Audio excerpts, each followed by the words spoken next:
Assalamualaikum dan salam sejahtera. Buletin Pahang, edisi malam 16 Ogos 2021. Saya Syazli Sufi Cik Unik bersama anda dalam Buletin Pahang.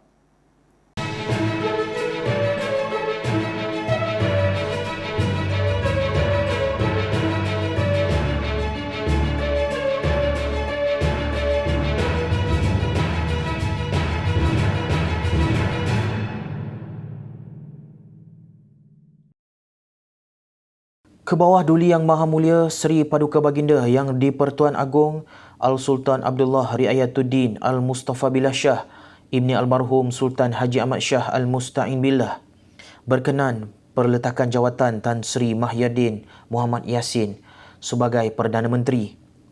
Datuk Pengelola Bijaya Diraja Istana Negara Datuk Indra Ahmad Fadil Syamsuddin menerusi kenyataan Istana Negara susulan perletakan jawatan ini. Seri Paduka Baginda berkenan supaya Tan Sri Mahyadin Muhammad Yassin menjalankan tugas sebagai caretaker Perdana Menteri sehingga Perdana Menteri baharu dilantik. Beliau berkata ini selaras perkara 40/2A dan 43/2A Perlembagaan Persekutuan yang mengatakan bahawa Seri Paduka hendaklah melantik seorang ahli Dewan Rakyat. Pada hemat Baginda mungkin dapat kepercayaan majoriti ahli Dewan. Seri Paduka juga menzahirkan penghargaan kepada Tan Sri Mahyadin dan Jemaah Menteri atas khidmat bakti dan urus takbir negara yang dilaksanakan di bawah Perikatan Nasional bermula 1 Mac 2020 khususnya dalam memerangi pandemik COVID-19. Selaku Ketua Utama Negara, Seri Paduka Baginda memahami dan menghormati sistem dan proses perundangan negara serta juga menghormati apa sahaja keputusan yang dibuat oleh Yang Amat Berhormat Tan Sri Mahyadin berteraskan Perlembagaan Persekutuan dan Kedaulatan Undang-Undang. Dalam pada itu, Datuk Indra Ahmad Fadil berkata, Seri Paduka juga melihat pelaksanaan pilihan raya umum ke-15 PRU15 buat masa ini bukan pilihan yang terbaik atas faktor kemaslahatan dan keselamatan rakyat. Seri Paduka memberi hemat demikian selepas menerima sembah maklum daripada pengurusi Suruhanjaya Pilihan Raya pada sesi menghadap di Istana Negara hari ini. Baginda dimaklumkan bahawa sehingga 10 Ogos 2021, daripada sejumlah 613 kawasan Dewan Undangan Negeri DUN, sebanyak 484 kawasan atau 79% adalah zon merah COVID-19. Pada masa yang sama, Seri Paduka turut mengambil maklum bahawa fasilitis-fasilitis kesihatan negara juga berada pada situasi yang membimbangkan. Justru pada hemat Seri Paduka, pelaksanaan pilihan raya umum ke-15 bukan satu pilihan yang terbaik atas faktor kemaslahatan dan keselamatan rakyat. Nasib dan kesukaran hidup yang dihadapi oleh komuniti gelandangan dan rentan di sekitar daerah Kuantan bukan sekadar mendapat perhatian daripada Kerajaan Pahang yang tidak putus-putus menyumbang pelbagai bentuk bantuan. Malah kini usaha tersebut diteruskan lagi bagi membantu mereka agar dapat berdikari dalam membangunkan sosioekonomi dan taraf hidup mereka. Kerajaan Pahang dengan kerjasama beberapa agensi dan badan bukan kerajaan NGO termasuklah Majlis Agama Islam dan Adat Resam Melayu Pahang MUIB, Yayasan Pahang dan Majlis Bandaraya Kuantan MBK, diterajui oleh NGO Pertubuhan Dapur Infak Ummah Kuantan, telah melaksanakan projek tanaman fertigasi Cilibara bagi komuniti gelandangan dan rentan di Jalan Wong Ahjang dan Jalan Pasar. Projek rintis ini melibatkan seramai 5 peserta di kalangan gelandangan dan rentan bertujuan membantu mereka mengubah landscape kehidupan untuk melahirkan komuniti yang lebih baik. Timbalan Pengurusi Pertubuhan Dapur Infak Ummah Kuantan, Al-Fadil Ustaz Badrul Jamili Kamarudin berkata, program ini dapat membuka peluang pekerjaan kepada peserta terpilih dalam usaha mengubah sosioekonomi mereka ke arah yang lebih baik dengan memperoleh pendapatan dan tempat tinggal yang baik. Pendapatan sendiri dan kita latih mereka untuk menjadi seorang usahawan, iaitu dengan program vertikasi ni lah. Dan selepas ni sekiranya mereka berjaya dan kita sama-sama doa agar mereka berjaya dan mereka dapat membawa lagi rakan-rakan mereka yang lain tu untuk kita buat lagi di tempat-tempat lain lah, kawasan-kawasan yang lain. Dan ini juga akan mengubah landscape landscape sosial di sekitar Jalan Pasar dan juga Jalan Wak Hajang dan juga umumnya Bandaraya Kuantan. Beliau berkata demikian kepada unit komunikasi dan media Pahang UKOM ketika ditemui di tapak projek tanaman fertigasi Cilibara bagi komuniti gelandangan dan rentan di Jalan Wong Ahjang dan Jalan Pasar di Kuantan. Berdasarkan tinjauan, projek tersebut kini sedang dipersiapkan dengan peralatan dan perkakas fertigasi sebelum anak pokok Cilibara ditanam di dalam 2,000 polybag yang disediakan dan akan dipantau oleh konsultan yang dilantik oleh Kerajaan Pahang. Projek ini dijangka dapat menuai hasil pertamanya menjelang penghujung November dan awal Disember tahun ini dengan 600 kg Cilibara dapat dihasilkan setiap bulan yang membolehkan pesertanya memperoleh pendapatan kira-kira RM2,000 setiap seorang. Projek ini adalah unik dan berbeza dengan perusahaan pertanian lain kerana lokasinya terletak di tengah-tengah Bandar Kuantan bagi membolehkan peserta terbabit terus komited terhadap projek fertigasi ini di samping terus kekal berada di dalam komuniti mereka untuk menarik lebih ramai penglibatan di kalangan komuniti gelandangan dan rentan. Beliau berharap projek rintis ini akan memperoleh kejayaan dan menggalakkan lebih ramai komuniti terbabit untuk sama-sama menyertai berbagai projek yang telah direncanakan selepas ini, khusus untuk kaum wanita dan golongan ibu.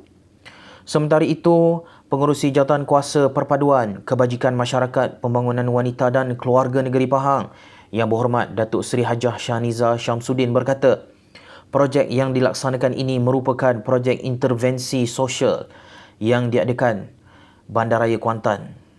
Beliau berkata pihaknya percaya program bersepadu seperti ini bukan sahaja dapat mengubah kehidupan komuniti gelandangan dan rentan ini, tetapi juga dapat mengubah landscape dan persekitaran Bandaraya Kuantan ini menjadi bandaraya contoh. Jabatan Perikanan Pahang melabuhkan 10 tukun tiruan bernilai RM325,000 di perairan Ceruk Paloh bagi meningkatkan sumber perikanan dan habitat marin di kawasan tersebut. Pengarahnya Encik Abdullah Jaafar berkata, kesemua tukun tiruan jenis konkrit yang seberat 3 tan hingga 42 tan setiap satu akan dilabuhkan di sekitar 4 hingga 5 batu nautika dari perairan pantai. Pada hari ini kita melabuhkan 10 unit tukun tiruan di pantai Ceruk Paloh Kuantan yang mana bertujuan untuk satunya ialah untuk melindungi sumber perikanan pantai daripada diceroboh oleh pokok tunda, sebab fungsi dia adalah untuk menghalang pokok tunda. Yang kedua ialah untuk tukun rekreasi juga, yang mana boleh nelayan atau pemancing-pemancing rekreasi datang ke sini untuk memancing bagi tujuan rekreasi, menangkap ikan yang kaya di perairan Kuantan, di Pahang. Dan ini sudah tentu menggalakkan lagi sektor pelancongan di Pahang ini. Selain daripada kita dapat memelihara sumber perikanan khususnya di negeri Pahang. Jadi kita berharaplah mudah-mudahan nelayan turut sama menjaga persekitaran di kawasan tukun ini supaya tidak meletakkan misalnya peralatan-peralatan yang boleh mengganggu fungsi tukun di mana ikan kecil, ikan besar dapat berkumpul di sini. Jadi ini adalah 10 unit yang bernilai RM325,000 di perairan Ceruk Paloh, selain daripada yang sedia ada di pantai di Sungai Ular dan juga di Cerating.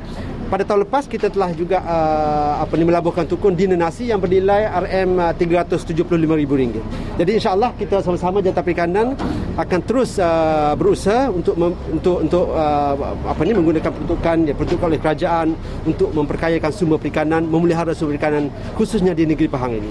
Lokasi ini dipilih kerana memang sesuai di kawasan ini. Dia kedalamnya dalam 15 meter, tapak yang stabil dan juga sumber ikan di sini memang kita ketahui umum memang banyak, dan kita memang menggalakkan nelayan untuk menambah pendapatan dengan memberi sewa bot-bot nelayan dengan kelulusan Jabatan Laut untuk datang memancing. Dan juga di samping memperkayakan sumber perikanan yang sedia ada, spillover effect kepada usaha-usaha penangkapan ikan di luar daripada perikanan pantai. Beliau berkata demikian ketika ditemui pada majlis melabuh tukun tiruan Negeri Pahang tahun 2021 di pantai Ceruk Paloh. Turut hadir Datuk Bandar Majlis Bandaraya Kuantan MBK Yang Hormat Dato' Hamdan Hussein dan Pengurus Besar Tourism Pahang yang berbahagia Encik Kamarudin Ibrahim. Menurut beliau lagi, tukun tiruan ini juga dapat memberi pendapatan sampingan kepada para nelayan apabila sumber perikanan telah bertambah. Sementara itu, Yang Hormat Dato' Hamdan berharap dengan pertambahan tukun tiruan di perairan sekitar Kuantan ini dapat menarik lebih ramai lagi pemancing dalam dan luar negara untuk datang ke negeri ini. Yang telah dimaklumkan oleh pengarah perikanan tadi, Syed Lah, bahawa ini merupakan lokasi ketiga iaitu di mana tukun di Kuantan ini selain pada Sungai Ular dan juga di Cerating.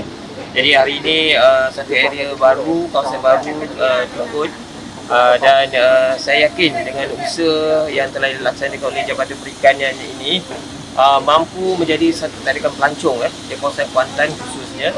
Dan kita tahu beberapa negeri di pantai timur ini sebelum ini mempunyai tarikan pelancong yang super, dan saya harap usaha yang dilaksanakan oleh Jabatan Perikanan ini akan membawa lebih ramai lagi penggemar-penggemar pemancing, sama ada di peringkat tempatan ataupun international. Dan mungkin jabatan saya daripada Majlis Bandaraya Kuantan dan juga Jabatan Tourism, Jabatan Perikanan akan suatu masa nanti kita menganjurkan satu event mungkin di peringkat nasional dan juga international untuk membawa lebih ramai lagi pelancong-pelancong dan secara tidak langsung dapat mengenali Bandaraya Kuantan. Dan ini semestinya satu produk yang amat penting untuk bandaraya muncul sebagai satu bandaraya yang berdaya saing untuk pada masa depan di mata pelancong ataupun pelabur. Dan insya-Allah dengan usaha yang dilaksanakan oleh berbagai jabatan untuk menjaga alam sekitar kita, dan ini merupakan faktor yang penting untuk memastikan kehidupan marin terus dapat membiak dengan baik dan menjadi sumber makanan dan juga sumber pelancongan yang amat berharga untuk masa depan kita. Menurut Pengurus Besar Tourism Pahang, Encik Kamarudin Ibrahim, beliau yakin aktiviti pelancongan di Bandaraya Kuantan akan bertambah berikutan pertambahan tukun tiruan di perairan ini. Ya, pelancongan ni kita banyak kategori pelancong lah. Jadi kalau kita lihat pelancong ni ada yang minat bersukan, ada yang minat memancing, ada yang minat buat selam scuba. Jadi dengan adanya tukun yang diilhamkan oleh pihak Jabatan Perikanan ni, kita yakinlah aktiviti-aktiviti pelancongan yang di Bandar Kuantan ni akan bertambah. Di mana bagi peminat-peminat bagi sukan memancing ni, mereka boleh menggunakan akan mengguna sama tukun ini untuk aktiviti mereka lah.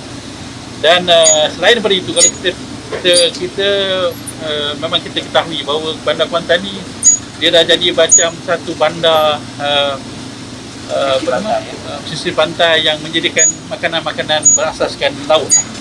Jadi dengan adanya tukun ini, sumber ikan, sumber makanan laut untuk dibekalkan kepada pengusaha-pengusaha restoran kita akan bertambah baik.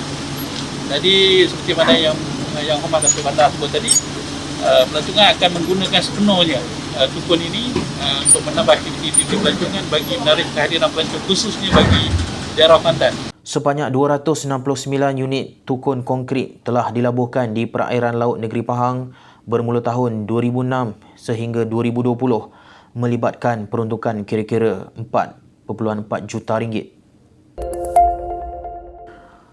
Pahang mencatatkan sebanyak 646 kes baharu COVID-19 hari ini, dengan daerah Kuantan paling tinggi kes direkodkan. Berdasarkan maklumat daripada Jabatan Kesihatan Negeri Pahang, Kuantan mencatatkan sebanyak 170 kes, diikuti Bentong 162 kes dan Temerloh 126 kes. Selain itu, Maran mencatatkan sebanyak 56 kes, Pekan 45 kes, Lipis 22 kes, Rompin 18 kes, Jerantut 17 kes, Raub 11 kes, Cameron Highland 10 kes dan Bera 9 kes. Dalam pada itu, Jabatan Kesihatan Negeri Pahang meminta agar orang ramai sentiasa mengikuti saranan kerajaan dengan sentiasa menjaga SOP dan menghadkan pergerakan yang perlu sahaja sebagai kaedah berkesan dalam membendung penularan COVID-19. Semua pihak perlu bersama-sama berdisiplin dengan mematuhi SOP yang ditetapkan dan jangan ada sikap mementingkan diri sendiri dengan mencari pelbagai alasan untuk melanggar SOP yang ditetapkan hingga menyusahkan diri sendiri, keluarga dan masyarakat.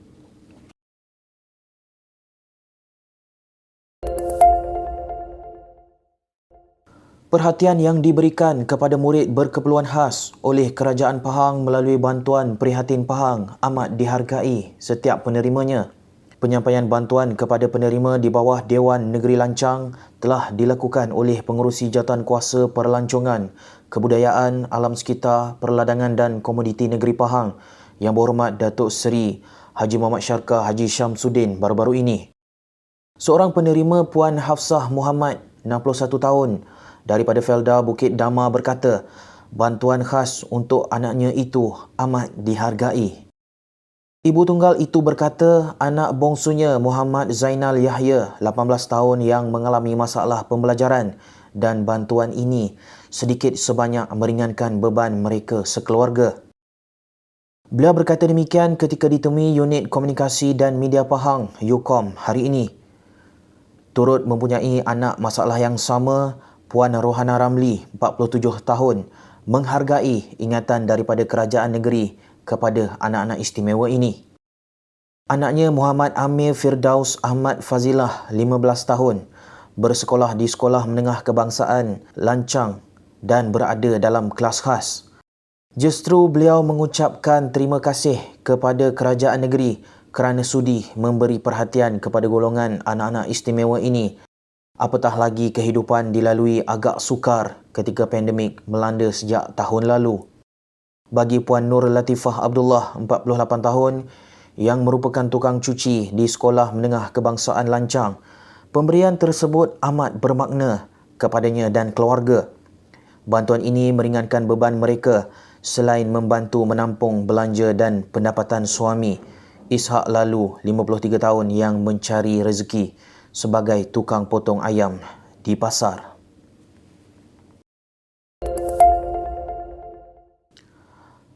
Majlis Bandaraya Kuantan MBK merancang membersihkan kualiti air Sungai Galing yang tercemar dengan menggunakan kaedah berbola lumpur.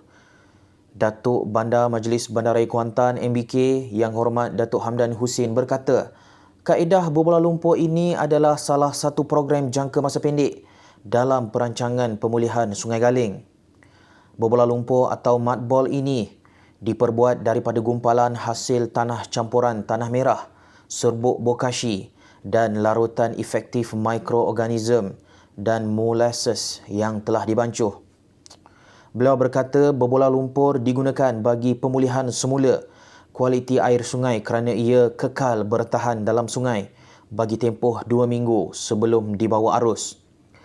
Ia bertujuan memecah molekul organik seperti sisa lumpur, besi berat dan sebagainya, dan bahan ini memerlukan masa 30 hari untuk larut dan semua mikroorganisma akan mula bertindak balas untuk menguraikan sedimen yang terdapat di sungai. Jelasnya, satu bola lumpur dapat membersihkan sekitar 1000 liter air secara beransur-ansur mengikut tahap pencemaran yang berlaku di sungai. Katanya, kesan tindak balas bobola lumpur ini terhadap air sungai adalah dalam masa seminggu selepas ia dibaling. Menurut beliau, indeks kualiti air di Sungai Galing berada pada kelas 4 berdasarkan penyelidikan yang dilakukan oleh Universiti Malaysia Pahang UMP pada 2012 dan dicadangkan sebagai kawasan sensitif alam sekitar dalam rancangan tempatan daerah RTD Kuantan 2035.